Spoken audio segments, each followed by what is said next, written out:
All right, so let's get into it, man. You Let's got do the it. Let's you do got it. the project coming, you got the show coming, but so for our new listeners and for people who simply might not be familiar with what you've done for music and art community, a lot of us know you as Bill Blast, Right. And MotionPlus. So kind of tell us where that difference happened, and have you always been MotionPlus and people just called you Bill, or? So here's where the funny thing is that now we get to the Bill Blast. The Bill Blast comes from your cousin Wade. Oh, Right. shout out. Rep Ripper. Right. So I had caught a gun charge.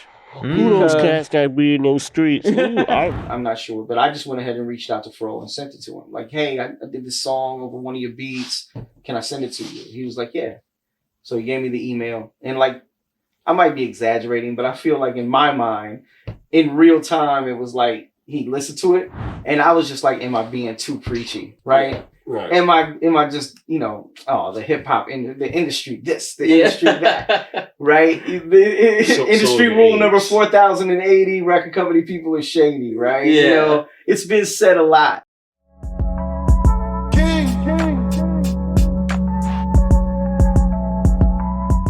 What's up, everybody? I'm James, I'm a soloist. and welcome to another episode of Issa Kickback. What's happening? Hey, this week we're sitting down with our guest, MotionPlus. Yo, what's up? Man, appreciate you coming to kick it with us, man. Local legend. Appreciate you, man. Absolutely, it's my pleasure. For real. With that said, you guys know how we get down. So first off, we're gonna set the vibe, and Marcellus, you're up. I got y'all. So here we go. There is no good or bad outcome, only your perception. If you search for reasons to be unhappy, you'll find them. If you focus on gratitude, you'll uncover endless blessings. Word. I fuck with that. Word. You fuck with it? Yeah. I received that, because a few years ago I went through my stint. I got sober, and I just was like, and I started focusing on the positive. Like, I really changed my life around. Right. And that came with my mindset. So I really do focus on the positive outcomes. Don't get me wrong, doubt seeps in every now and then. Absolutely. But I found myself, like, if I focus on the good stuff, you realize there's more good things happening than you would normally perceive. Yeah. So Absolutely. I 100% agree with that. And kind of to piggyback off that, I agree. And I'm kind of in that space now. And like, once you start to focus on your blessings, you start to receive them, and you start to manifest more blessings. And like, I've been focused on the pod, I've been focused on myself, the children, and I just was seeing more opportunities present themselves in front of me without even me asking for them. They're just kind of just showing up, which I'm entirely grateful for. But like, it's because I changed my mind around, So Word. I definitely go with that. How about yourself, Bill? I think it's all the energy you put out, right?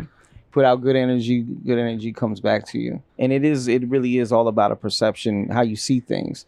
Because in my younger days, being through a lot of different things, everything was like cup half empty all the time. And then when you start to see that cup is really half full, just better things come to you. I like that. Yeah. For sure. See things half full. I like that. That's a great analogy. All right, so let's get into it, man. You got the project coming, you got the show coming, but so for our new listeners and for people who simply might not be familiar with what you've done for music and art community, a lot of us know you as Bill Blast, Right. And MotionPlus. So kind of tell us where that difference happened, and have you always been MotionPlus and people just called you Bill, or? So I had lots of names growing up. I want to say I've heard some names. So, you know it, right? So been rapping a very long time. Blessed to be able to say that I'm one of the founding people of the hip hop scene in our area. Yeah. Right. 100%. Me and Big Weezy. Yeah. Okay. Right. Hey, no argument from us. No, we know. It's solidified and known, right? Yeah. You know what I'm saying? That we broke that ground, and there was other people there too as well. Yeah. Right. My cousin Wade. He was a part of Oh that. no, absolutely. Yeah. I could tell a whole story behind that if we want to. So, and he does play into the story. So to say this, there was always a bunch of people around us. So it ain't just me and Big Weezy, but I think we're the figureheads. Mm-hmm. And Big Weezy more so than me. She taught me, She saw this nerdy little white boy from the projects, you know, and saw something in him that he loved hip hop, and she taught him how to do some bars and stuff. But my first rap name was Milk B. Okay. And hold on. Hold on. He said, hold on. We gotta let that simmer for a second. Yeah, we gotta let that sit in. Totally biting Milk D from Audio 2. So for the younger heads, they know the 50 Cent song where it goes, I get money I got, right? So that's a sample from Audio 2. His name was Milk D. See, I loved that song when I was growing up, so I wanted to be Milk D. You just put me on because I knew that too. So it went from that to then I had various names, but one that stuck with me for a really long time was the name Paradox, because I thought that the meaning in the dictionary was to be I can't do it word for word, but it's like to be reality, but the opposite of that, right? A paradox, right? So I am who I am, but during that time to see a white rapper and to you know what I'm saying, all that. It wasn't as common as it is now. So here's where the funny thing is that now we get to the Bill Blast. The Bill Blast comes from your cousin Wade. Oh, right. Rep Ripper, right? So I had caught a gun charge. Who those cats that be in those streets? Ooh, I remember that. So I had caught a gun charge, but that gun charge was based in me trying to protect my mother. My father was a very abusive person. Yeah. And he pistol whipped my mom. I took the gun. The gun got stolen from me. But in doing that, I got arrested for taking the gun initially. And my man Wade and all them, I hate to say it, but you know, you get clowned for certain things, right? Yeah. It's all love, but yeah. So the joke was Bill Blast. Oh, you're Bill Blast. You got guns. So the joke was Bill. It started out as a joke. Yeah. You know, you Bill Blast now, right? You Bill Blast now. And then it was like, yo, that name is pretty dope. That is fire. And then everybody, that is fire. And then like literally, I think there's people in this community that don't even know my real last name. It's just when they see me, still to this day on the street, it's Bill Blast. Yeah. MotionPlus comes when I decided that I was going to take a turn to something more conscious, something more spiritual, serving the Lord, getting close to in a closer relationship with Christ, right? And so as we're talking about what the vibe check was for today, right? Yeah. That MotionPlus means motion is movement. The plus is really a plus sign for positive direction. Word. So I came up with that in like 2002. It was kind of a sad time for me. Everybody around me were kind of going in different directions. I had lost some really good friends to the penitentiary. I felt alone in music. I was like, I don't want to be Bill Blast no more. I don't want what that meant. Word. Right? You know what I'm saying? Like during Bill Blast time, it was very hardcore, almost gangster elements. It was lyrical, but it was that New York grime. You know what I mean?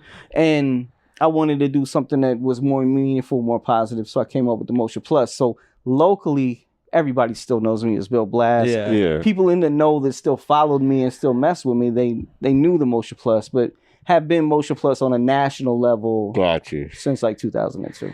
Word. I love that story about Bill Blast, though. I'm not gonna lie. It's crazy, right? That's why I never knew it could go a lot deeper than that. But that's where that came from. But absolutely Wade, absolutely Rep Ripper came up with that. Shout out to family. So, like you said, the community knows you as Bill Blast, and you and Big Weezy played a big part on getting just the hip hop scene like started popping, and you kind of paved the way for some of the others to follow you. Sure. What kind of went into that, and like what were some of the highlights that you can pull from that? Back in those days, you had to pay a lot of dues, right? So it wasn't I hate to say it, like nowadays it's like the microwave generation. You put it in the microwave, hit 2 minutes, and you think you got a career. Back then, they wouldn't even. So I started rapping in '89, and they wouldn't even let me do a show until like '91. Wow. And there's a little bit of untalentedness too, right? I was green. I wasn't who I am today, right? Yeah. Probably had some rhythm issues. Probably clapped on 1 and 3, right? You know what I'm saying? So the highlights to me is watching Weezy be on those stages, even though it was like local. And back then she was known as Queen T or Queen V. And then she was the original gangster. She actually got a record deal in 91 out of a label in Kansas City called Primetime, just a small independent label, but to me that was superstardom to me. Yeah, absolutely. And she was always a superstar to me. Like, she could tear it down. You know, like any stage that she hit, she could just. I used to watch her.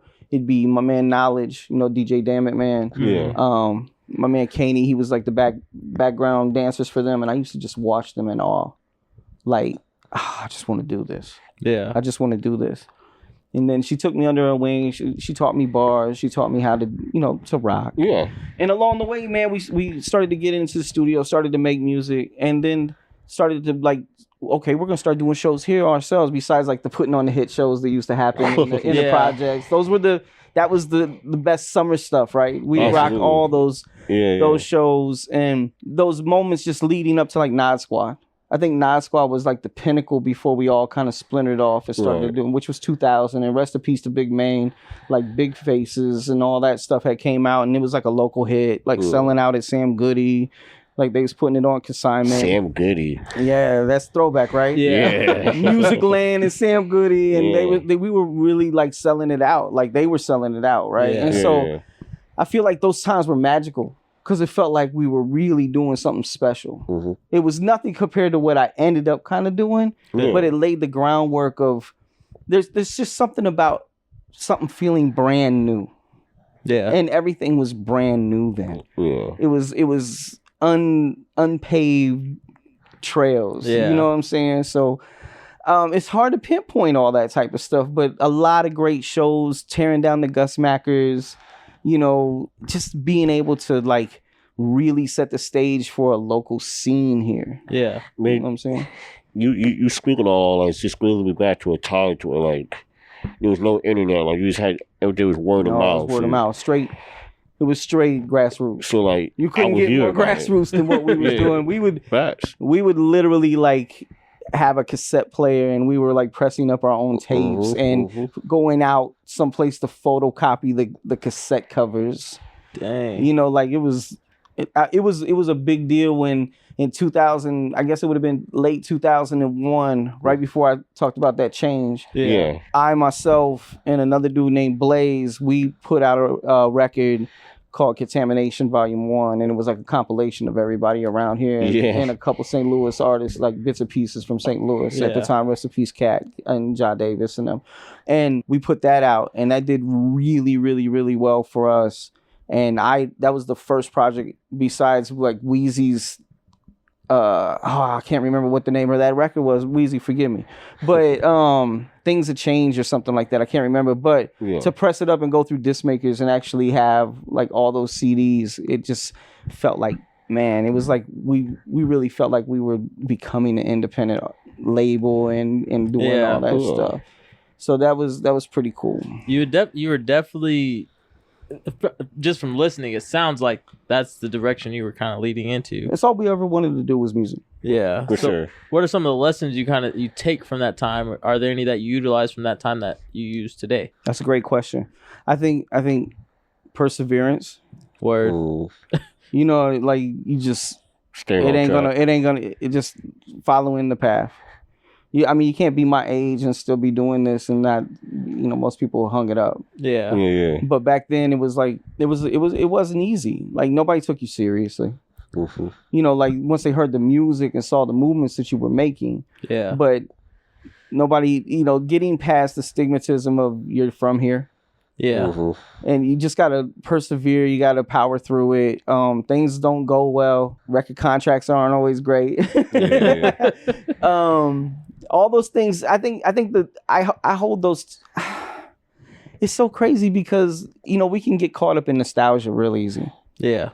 Right. Okay, and so, even though those times we were making completely imperfect music that was rough around the edges and could never really probably work in the industry, it still felt like the best music that I had ever made. Yeah. Because of nostalgia. So I try to hold on to that feeling. You know what I'm saying? Like, and push through and always remember that feeling, but to do it the way it's supposed to be now. I respect that. Do you ever find yourself chasing that feeling? Even though it's kind of impossible to actually gravitate to. Yeah. So you know, some people say that to do that is kind of unhealthy. Right. I would agree. Yeah. You know, like, but doesn't mean we don't. Yeah, but to keep it real, with you, absolutely, I chase that feeling. Yeah. Because it feels good. Absolutely. Yeah. Because it feels good, but I also live in the reality of things will never be that first time. Ever again. Things will never be, and it's unhealthy. It's good to know where you came from to know where you're going. Yeah. Right? But we got to live right now, and that took me a long time to realize. Like, what's happening right now is what matters. Yeah.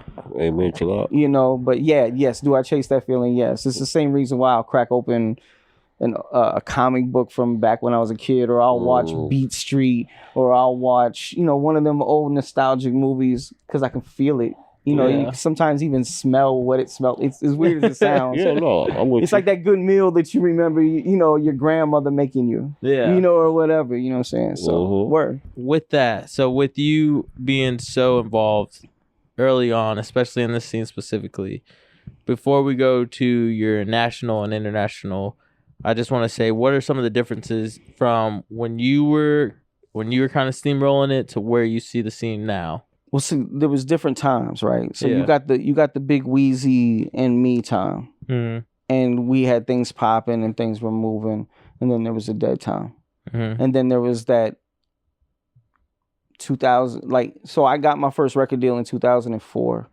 and all I cared about was what was happening on the national level. I hate to say it, but I kind of abandoned the local scene. But when I kind of fell back from that deal, I went headfirst into the scene here. And we really got it popping with the Worlds Collide shows and the different shows like that. And during that time, it was magical because the rock groups were with us. Yeah. And the hip hop group. Yeah. Oh, yeah. It was beautiful during that time.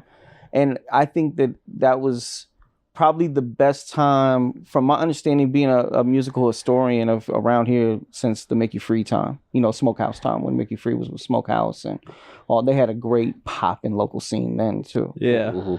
So I don't know, man. I'm kind of losing track and going off of what I was saying, but that the local scene here meant everything to me. Yeah. I loved to sew into the artists here. I loved seeing the artists flourish, and I definitely enjoy that time of us doing all those shows and cultivating that time. What I see it as now is what you asked me now. Yeah. People like you have picked up the torch. Shout out to James. Yeah, shit, for sure. I give you, man, listen, props go to where props is due. I tell him all the time. People ask me all the time, are you going to throw some shows? Man, go to James. He's the man now, right? Sure. And I'm glad that that's happening. Because as you get older, you don't always have the energy and the time to be able to do it, and even the zeal. You got to have a desire to want to do it. But I feel like the scene is it's redeveloping again. You know what I'm saying? It's regrowing. Yeah. I would agree. And there's a whole new generation that don't even know who I am and don't even know that I did all that stuff, right? Yeah.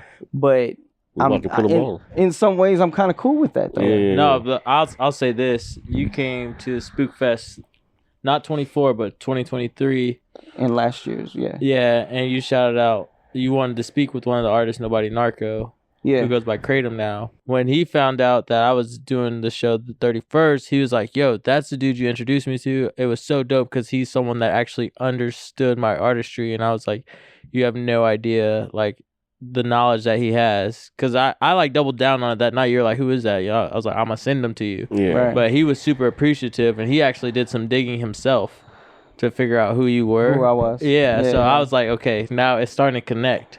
So I just wanted to share that with you. That's awesome because I saw him and he stood out to me that night because it was so different. Yeah. That's why I rock with him too. I think that you can't go wrong being yourself. Some in a day and age of someone, and this is not to take shots at any artist. Yeah. If you're doing your passion and you love what you're doing, who am I to tell you how to do it? Right. Word. You know what I'm saying? But I think that being unique, and it's the longer path. Mm-hmm. It's not the easier path to be unique and be yourself. Yeah. But I think it's the best path in the long run.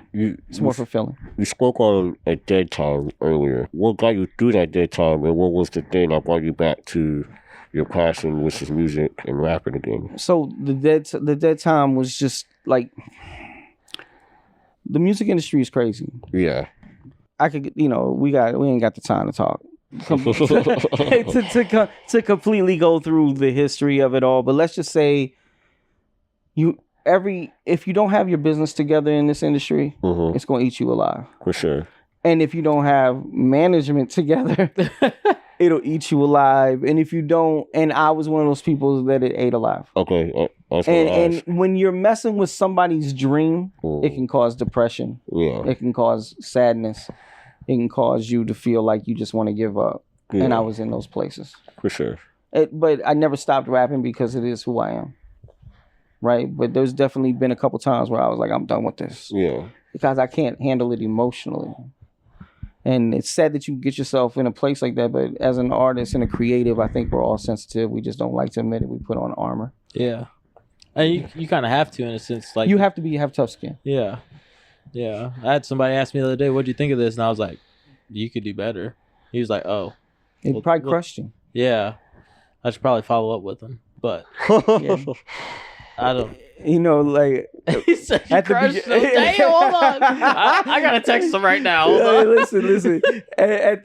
He should take that. At the beginning of a classic song by Erykah Badu when she was about to sing "Call Tyrone." Yeah. Right. She said, "I'm gonna put this out here. Now I'm sensitive about my ish, right? Because I'm an artist and I'm sensitive about my ish. So don't, like she warned them. Yeah. She didn't know if they were gonna call Tyrone. It turned out to be one of her biggest songs of all time. But as creatives, we're sensitive. Yeah, we like to think that every song that we make is just the greatest. Yeah, even if it ain't. Right. Yeah. And so that can cause the mess with your emotions, man. Do you know when one of your songs aren't the greatest or to your best ability? I know when something moves me. I know when something touches my heart. I know when something feels good. Right. But if I'm keeping it real with you, like Focus, that's about to come out, I was sending it to people because I just didn't know. I just didn't know. Because I have done this for so long. You at a certain point, you start to get on autopilot. You try to push if you want to, you'll push creative boundaries. Yeah. But you start to get on autopilot, and sometimes I think you can get numb to some of it. Yeah. And not know if, like, you think it's dope, but is it dope? Yeah. You don't know, right? You think you poured your heart in. You poured your heart into it. Yeah. But did you really? Right? It's an emotional response. It's a feeling. Yes, sometimes I got certain songs where I'm like, yeah, that's that joint. Yeah. You know what I'm saying? And then I got other songs like I think it's dope, but I don't know. So I think it's 50-50 with that. For sure. Well, all right, before we get into the album focus, with music in the mainstream, like we've come from rap and hip hop really being like educational and things like that to where it is today. Pussy, money, weed, and all a nigga need. Yo, if you dig in the underground enough, though, it's there. Yeah, no, exactly. It's there. I really want to get your viewpoint on like the lyrical rap, which does unfortunately fall more towards the underground, versus the mumble rap or the category of mumble rap. Like, how do you feel about some of that? It seems to be separate. It's still a rap. Ooh, like a subgenre. Yeah. I think that's been conversated about a lot, and I absolutely think that you got classic rock. Yeah, exactly. You got easy listening. Exactly. You got all these categories for adult contemporary. There should be a category for adult contemporary hip hop. Yeah. There should be a category for conscious hip hop. Yeah. There should be a category for drill. Or I don't even, drill's kind of, I think that term is kind of dying a little bit, but it's still relevant. But yeah, that's because those guys are all getting locked up. Unfortunately, that's the culture behind it, right? Yeah. And I think in gospel rap too, I think there was a conscientious change that happened in the 90s of you had all and this is me. So there's also the cultural appropriation versus appreciation. Word, right? And as a white MC, I was very conscious that I needed to tread this correctly because I loved the culture. Word. I loved the culture and I loved everything about it, and I didn't want to be Vanilla Ice. I didn't want to be the whitewashed rapper. And this sounds as crazy as it sounds, and people will probably be weird with me because I have lots of friends that are white rappers, but I'm skeptical about all white rappers for sure at first. Respect. My sister's boyfriend is that way, and I was like, why? And he was just like, they don't love it. I was like, oh, are they in it because they can do it, or they love the culture? Yeah.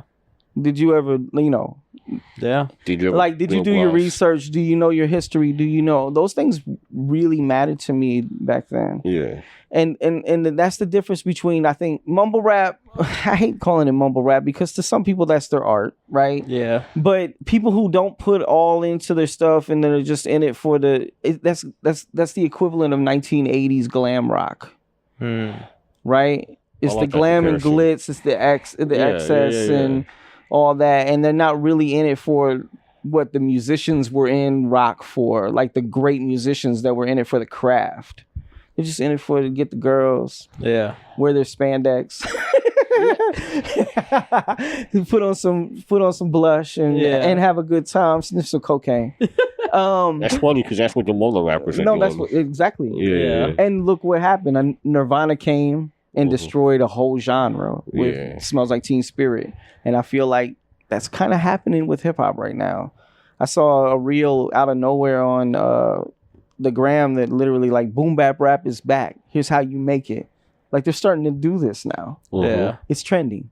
It's coming back around. And it's people like Kendrick, people like, J. Cole laid the foundation for that. Sure. Yeah. As far as mainstream people, the underground cats have never stopped doing it. For sure. So I think it should be separated. Absolutely. Long-winded way of saying that. No, but I agree. We needed the history lesson. Yeah. Coming up, we're working together for your release party, man. So for your album Focus, how did that come about? How did you get Afro on it? Like, what all does that entail? Like, how does that happen? The Why Focus, that's the title. All right, so a lot to unpack there, right? Yeah. So now you're good. You know what? Why did though? And why is this? Yo, why is your beard white? Yo, but nah. So the fro thing happened, the Afro thing happened, and if anybody don't know, do some research on Afro. You'll see that he's got a long history. Yeah, he definitely had to put me on because I was like, I'm not sure who that is. Because he's underground, right? So if you don't know, but at the same time, very good platform. Yeah, you went and supported him up north. Yeah, I went to Milwaukee. And I was like, who is that? Like, why would who was worth driving up there for? You know? So I saw him when he got discovered at 17 by a rapper named R.A. the Rugged Man. Word. And I watched that all unfold. Oh, like the contest, right? Yeah. So, and R.A. is a legend, right? If you know R.A.'s story, I mean, that's crazy, right? So Fro submitted to a contest that he had and just blew them all away, right? And watched it, and it was like R.A. kind of like changed his life. Like, well, from a perspective of seeing him, I'm just a fan. Yeah. You know what I'm saying? I'm just a fan. And everything from Jimmy Fallon's show, the Queen Latifah show, and then he had a starring role on the VH1 The Breaks, you know what I'm saying? Yeah. Mini-series that was about hip-hop. Or, I think they had 1 or 2 seasons. Anyway, I say all that to say this, man. Just a fan. Yeah. And my homeboy Lyris came to me. It was when I had first re-signed a deal with War Records, last summer. Like, War Records reached out to me and was like, what are you doing? Because I had one foot out the game. Yeah. And he was like, man, I still believe in you. I want to see, let's do, long story short, we decided to drop something together, and that was King's Grace, right?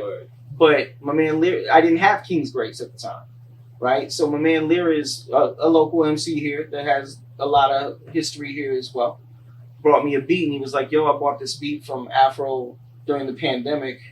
Because Cats was, during the pandemic, everything was shut down, so Cats was hustling. Yeah. And Fro takes production really serious, like he's a beat maker, you know what I'm saying? So I assume he had some beats for sale. Yeah.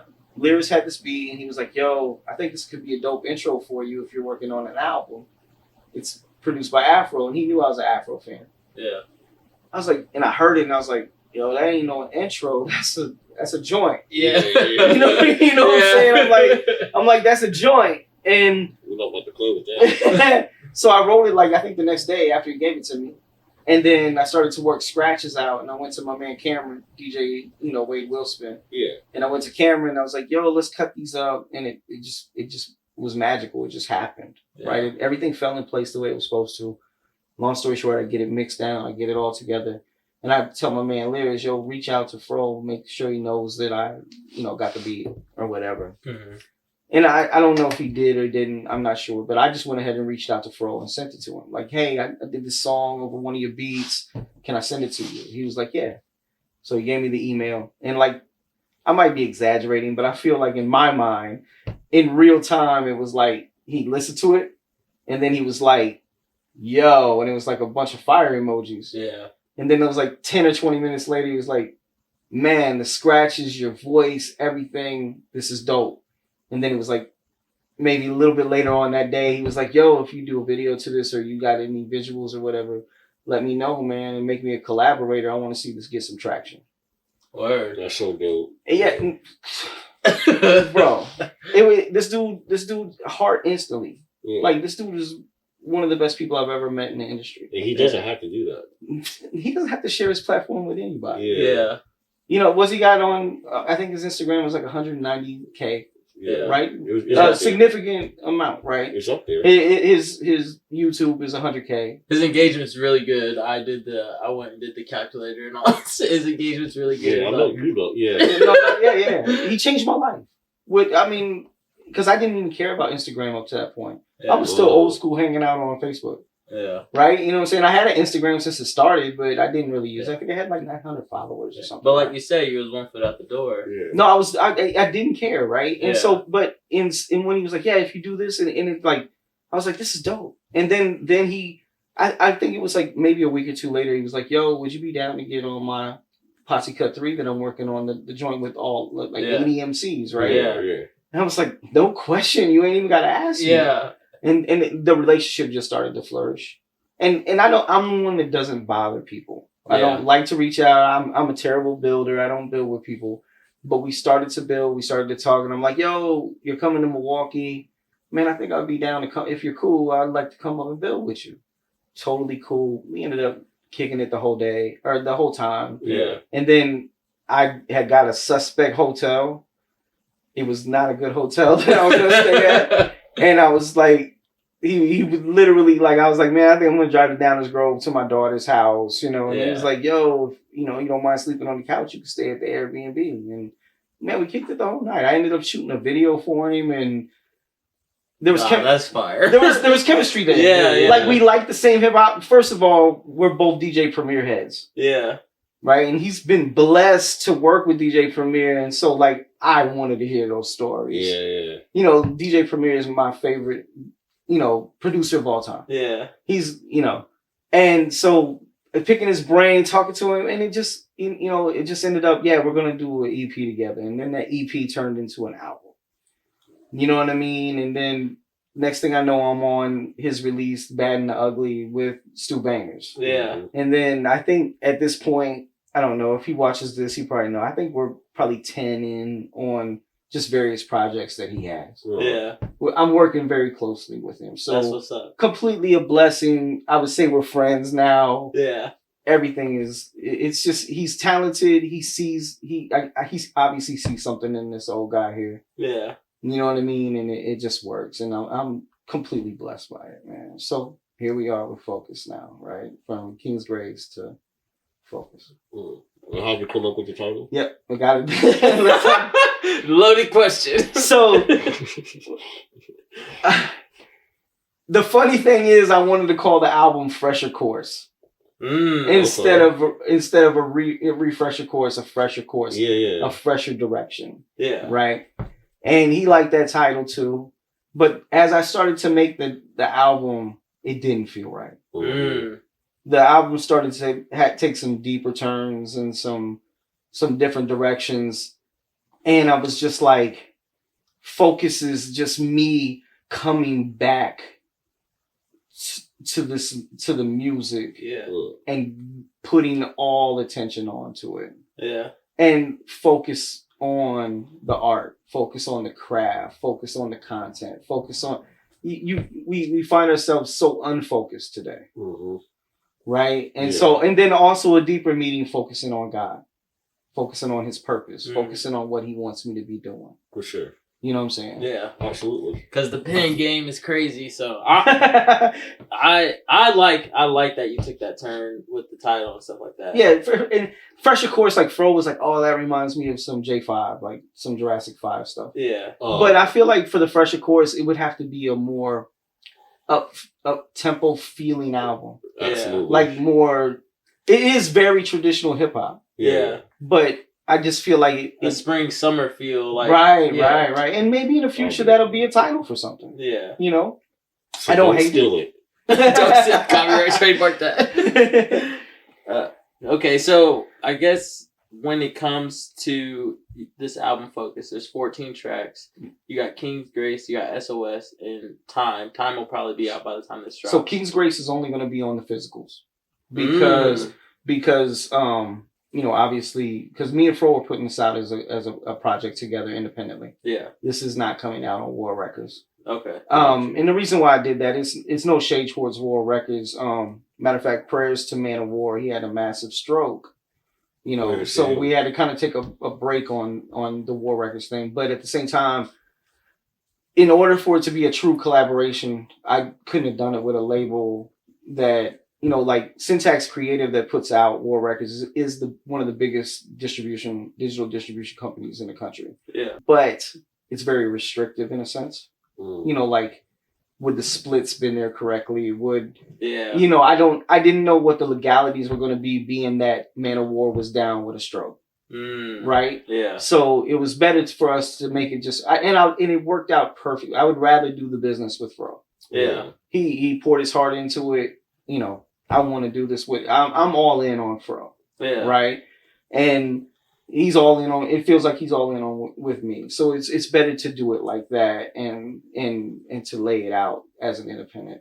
Yeah. You know, project like that. Okay. So King's Grace is only on the physical. Yeah, and that was what I wanted to get to, is that King's Grace is owned by War Records Syntax for digital distribution. Okay. I obviously own the master and have the rights to distribute it physically, but they have the rights digitally because it's a previous release.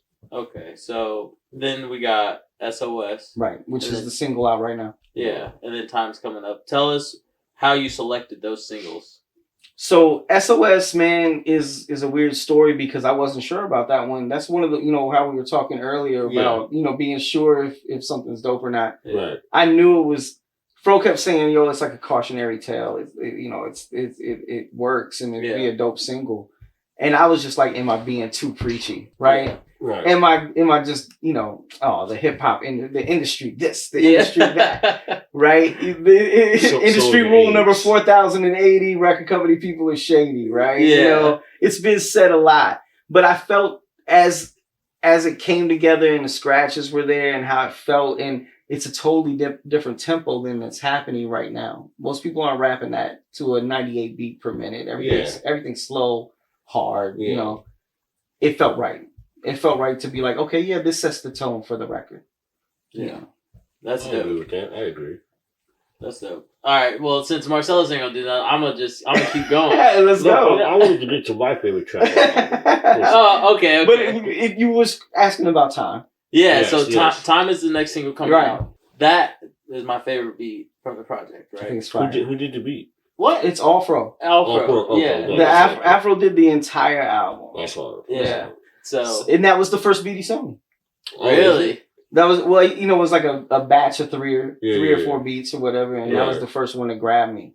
And like that morning, Fro finally sent me some beats, you know, because I had waited for a little while. He's a busy man, right? Yeah. And so he sent it, and I heard it, and I was like, "What is that?" Okay. And the first thing that came, Countdown, you know, like instantly came to my head, like the first words, and then the subject matter just turned to Time. Yeah, that's fire. Go ahead if you wanna. Yeah, so as someone who really likes comic books and superheroes and stuff like that, we have a song called "Beware of the Villains," and I don't know how many villains we dropped in there. I don't know how many villains I dropped in there either. None of them are DC, but we'll talk about that off mic. But you had a crazy line, and I love how it kind of parallels with reality. I'm paraphrasing it, and I'm sorry that I No, did you're that. good, bro. When you was like, we'll pivot between the lesser of two evils, like Victor Doom. Victor Von Doom versus Baron Zemo. Yeah. I think I know who you're talking about, but who are you talking about in that song? Well, in that verse, I should say. So during the time that was written, I think Kamala wasn't in the picture yet, right? So it was definitely Joe Biden versus Donald Trump, right? See, I'm good. So I'm good. So like Victor Von Doom versus Baron Zemo. If you know Victor Von Doom, that's Dr. Doom. Dr. Doom, yes. Right, and Baron Zemo is another iconic, like he's like the German Nazi villain. And so we're going to get on some comic book stuff, so just we're gonna nerd out, right? We're gonna nerd out. So, but I just feel like too many cycles now. I feel like, especially for president, right? You know, we've had to pick between two people that necessarily really ain't the people that should be doing this, right? You know, like, and we're always. That's why I'm guilty of. Like, I was always told if you don't vote, you can't say nothing. Yeah. But I just find myself voting third party all the time. For sure. Yeah. You know, just to say that I voted, so I can tell them both. You know, they can both get the middle finger as far as I just really love that because it kind of goes back to an interview I saw that Stan Lee did. Mm-hmm. I think he was speaking on Malcolm X. Yeah, absolutely. And Magneto, if I'm not mistaken. So Stan Lee definitely was putting civil rights issues in the comic books in the 1960s. Yeah. And it definitely stems from that type of feeling, that type of thing, right? So Magneto, for all the people that read comic books or even watch the MCU, Magneto was based off of Malcolm X. Mm-hmm. And then Professor X was based off of Martin Luther King. Dr. Martin Luther King, let me say it correctly. But it's a different way of seeing things, right? Yeah. Well, very militant, his people first. Yes. That's Magneto. Yes. Magneto isn't rocked my world. No, Magneto isn't. Look. No, I did not. Hold on. Yeah. No, it's real. Hey, so I need y'all to know something. What's that? I'm Team Magneto. Ain't nothing wrong with it. There's nothing wrong with being. So you could argue the fact that Magneto really ain't a bad guy. Yeah. He's just misunderstood. He's militant and for his people first. Yeah. Can you really be mad about that? No. I didn't want to put that out there. Go ahead. I'm enjoying this. But as a person who the first autobiography I ever read was the autobiography of Martin Luther King, right? Mm-hmm. Yeah. Mm-hmm. I've always been a Dr. King fan, but I love Malcolm X as well. I get it, right? Yeah. He might have seen me as a blue-eyed devil, but you know what I'm saying? But in his later times, you know, Malik El-Haj Shabazz, right? I've said it. I think I said that wrong. But anyway, when after his pilgrimage to Mecca, he saw the beauty in all people, but he was still for his people first, because until his people that he felt were free, he couldn't. Why would he deal with the other people? You can't be mad about that. No. If you feel that your people are held back, and you feel that there's restrictions in your field. So the comic books played into that, and Stan Lee saw all that stuff perfectly. As a white man, and I just love that he did that. I love that. Well, they New York probably a little progressive, right? Yeah, and absolutely. Back in those days, civil rights were on all their minds. Yeah, it was like in the '60s, it was real. Yeah, it was. I mean, it's real now, but there was some crazy like things that cats wouldn't allow today that was happening back in those days. Sure. And if they could speak the truth in some comic books to people and hopefully affect the minds of people that might not be thinking about it. I think it was a beautiful thing. So I try to put some social commentary within. I love the delivery. But that's hip hop. That's hip hop. To me, that's hip hop. Absolutely. Because that's how it started. No, yeah. All right. So to focus back on the album, it's 14 tracks, man. What does someone going to listen to the album, what does like a MotionPlus fan look like, and what do you kind of want them to grasp when they play this? Wow, that's deep. A MotionPlus fan is probably a hip hop head, but probably also a person who's spiritual and has a relationship with probably Christ, right? Mm-hmm. I personally have a relationship with Christ, and I am in the category at times of a Christian rapper, right? CHH. But I really prefer to look at myself in the scope of I'm a Christian that raps. I don't necessarily like that box, but I live there. I don't run from it at times. But I'm a hip hop head too, right? And so MotionPlus fan is all those things. Mm-hmm. Underground hip hop, loves lyricism. I hope that what I do, I like to think it's blue collar music. You know, blue collar hip hop. Yeah. Like the everyday man's hip hop. Not too artsy fartsy that people like, you know, think I'm a hip hop snob, which I am to a certain degree. Yeah. But that it's relatable. I was going to say that you're a man's man. When you, I want to be, right? Yeah. I think I fail sometimes, but I want to be. Yeah. I think that's okay. We all have our moments. Yeah. Focus, man. You have some really deep cuts on there. Mm-hmm. Well, I do, yes. One of my favorite standouts was Heights. Heights. It's probably one of my favorites on the album as well. But also you have this song, Home Made a Home. Right. That's one of my favorite songs. We got like less than 10 minutes left, but I do want to go into that. Okay. And just when a listener plays that and you put them in that space, what's something you want them to take from that? Well, the song starts out with some of this content. I love that, by the way. I felt like I needed to say it. This content may be harsh to some listeners, or I can't. And I should know exactly what I said. But no, it's vulnerable. It's real. Yeah. Because so the song is it's just I have touched on it various times in my musical career, my childhood. Mm-hmm. And I had a very loving grandma that raised me. Yeah. But after she passed away when I was probably about 14, you know what I'm saying? To cancer, absolutely. And so, rest in peace, Helen Stearns. But I went into an environment that I didn't realize she was protecting me from. Because you just don't know. Yeah. And so the song starts out with basically me talking about a story that my mother told me that when I was like 6 or 7 months old, or 10 months old, I think it was. My dad, I had the croup real bad, or colic. Colic is, all I could do was cry. Oh. And one night in a drunken stupor, because I wouldn't stop crying, he beat me till I was black and blue. And they had to hide me from my grandmother until I healed up. Yeah. And so that starts the song off, and she told me that story, and I was like, and you're still with this guy? And that was when I was 20 years old. Yeah. She told me the story.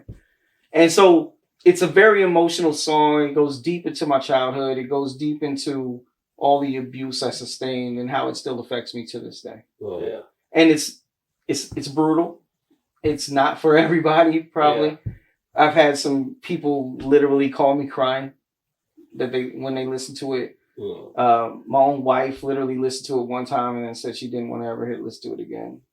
You know what I'm saying? Absolutely. Yeah. But she knows it because, she sees how it affects me. But it's tough. It's a tough song. And I hope that it helps people, though. Yeah. I hope it can help bring healing as it has healed me in a lot of ways. You get it out, it's therapeutic. Yeah. And it's the most complete version of what I've ever spoken upon about it. I even reached out to my stepfather's family and said, hey, this song's about to come out. Yeah. And let him hear it. And one of the pillars is a pastor. And he literally said, this is your truth. It needs to come out. So I felt like that was the blessing. Absolutely. Yeah. Thank you for sharing all of this. Yeah, really. Yeah, man. It's just something they got to listen to. Yeah. It's hard to talk about. Yeah. Because it's, I'm everything from a product of rape. I say that in the song. I know the R word is terrible to say, but it's real. That's reality. Yeah, it's a reality. I'm a product of that. I didn't know who my real father was until like 3 years ago. It's just a brutal song, and I don't know how to talk about it. Like so many people say, like it might even need to be a single, but I think it's a cut that needs to just be there for people to absorb. Because all right, so you said focus is kind of like you just diving back and locking in on music. I like it being a part of this project as a listener because I'm grateful you gave us the opportunity to listen to it in advance. So thank you. When we played it back, we had to play it back, and I'm grateful that it's in there because it's like not everything is all positive and like it can get dark. No, yeah. And a big life is, but you got to crawl out of that. And seek the light. And big thing for me is like, I preach good energy, but it's like you also have to feel all feelings. So I think that was like just because you're locking in right now doesn't mean you don't have those days. Yeah, and for as positive as you can be when you have a traumatic past. Yeah. That stuff affects your everyday. You might not realize it, but it does. Yeah. Even just a mood or how you might spiral. I use the word spiral a Oh my god! Come on! I need my pops to tune in and talk about the spiral. You know, like, and I can spiral. Yeah. I can spiral. If something starts to go wrong, I can spiral, and this all comes from that. Yeah. You know, it's just, you know, like, and it's also like that feeling of always feeling unloved. Mm-hmm. That's why some friends will tell me, "Gosh, you're just so sensitive, man. Why are you so sensitive? You gotta get tougher." But if I love you because I wasn't loved. Mm-hmm. Right. You know what I'm saying? Yeah. And it all comes from those moments. Yeah.